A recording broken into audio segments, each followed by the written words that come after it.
Unfortunately, the video recorded during the last hour and a half never recorded, so I'm going to have to go backwards and show you what I did. So here is the image I used for the screenshot that I posted on the Canvas page. I want to show you how to do some of these components based on where we left off in the first short introduction video. So everything here I'm going to leave as is, but I want to just show you some components about why these two headlines are here for this orthographic drawing. It has to do with the alignment of the slot. This one right here refers to that one, and the bottom of the slot refers to this one here, which would be hidden lines because you can't see inside the object. And see them as object lines, would be hidden lines. So there'd be two of them there, just like this is for the cylinder you see here. What I wanted to show you in the video is how to create the slots you see here, and how to draw the angles and all. So I'll do that really quickly here. And then, because I saved this already, I can go back to it to show you how to draw the object as a full section. So let me take off the dimensions, remove these, remove all this. So here we go. So this was a radius of 1.13.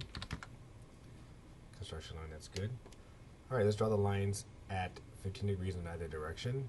To do that, you're going to need to use what is called polar tracking. Okay, to get there, this is what you need to do to find it here anyway. Click on this triple bar. Now there's polar tracking is on. When I turn it on, you can also customize it even further. I see one now that says 15 degrees, so I'll use that one right there. So I'm going to draw a line, and I'm going to look for, as you can see, these reference lines every 15 degrees. So there it is right there. So I'll just click when I see it and do the same thing on the other side. Start here, move until I find that point, and just click. Okay, so now those are 15 degrees apart. These will become center lines.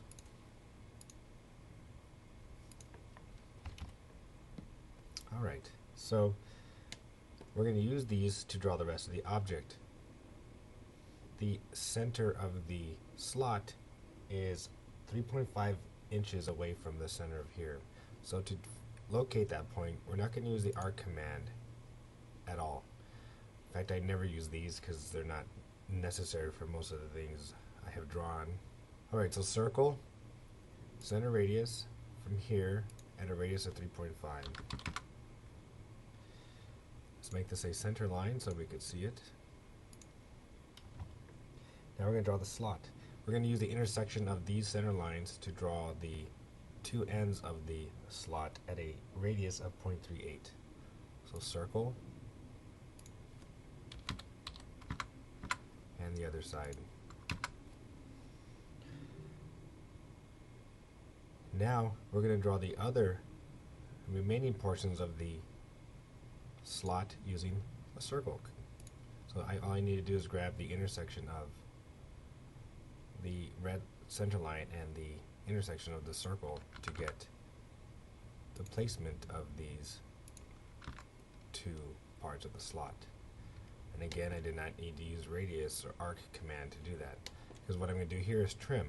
I'll pick trim, I'll select only these four features that I'm picking here, hit enter, and then click what I don't want because it'll ignore everything else that's not selected in red, and there's my slot. And I'll make this and move this, I meant to say, to the object line layer, as you see there. Alright, the center of these ends of the slot are also the center of the remaining part of the object, with a radius of 1.13. So I'll find this intersection, type in 1.13, and repeat that on the other side.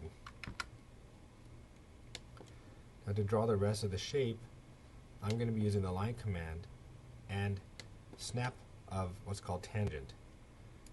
I'm going to be using tangent snap right here. Tangent is considered in the hierarchy of tangents, the hierarchy of object snaps is way at the bottom. In other words, as I hover over lines, it's going to want to do perpendicular, etc., etc. And endpoint and midpoint and first before it looks for a tangent. So what I'm going to do here is I'm going to take everything else off and then just only leave tangent on to complete the rest of this step. So pick line. The program looks for what's called a deferred tangent because it has no idea where you're going to start the drawing on the circles. So it's called a deferred tangent. So I'm going to pick here and then hover over the circle, and it will find the best location that's tangent to both circles. And that's it right there. The one on the other side will do the same thing. There it is right there. And then for the top, defer tangent to defer tangent, and if it works perfectly, as it should, that'll be a perfectly horizontal line. And there's the shape. So let me trim this by picking only the white features that are on here. And now I could trim.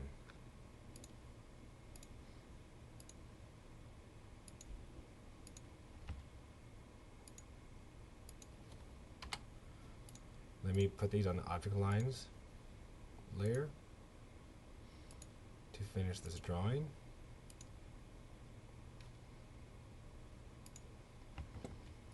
At least that component. Let's talk about center lines. Center lines extend beyond the object 1/4 of an inch. So we want to get 1/4 of an inch for these center lines. There's a really quick way to do that, and that's using the offset command. You pick offset and type in 0.25, enter, and just offset these features here. I can use those to help me quickly trim off my center lines to the correct length. That one's already been taken care of earlier. And then I can erase my little offset objects that are just there temporarily.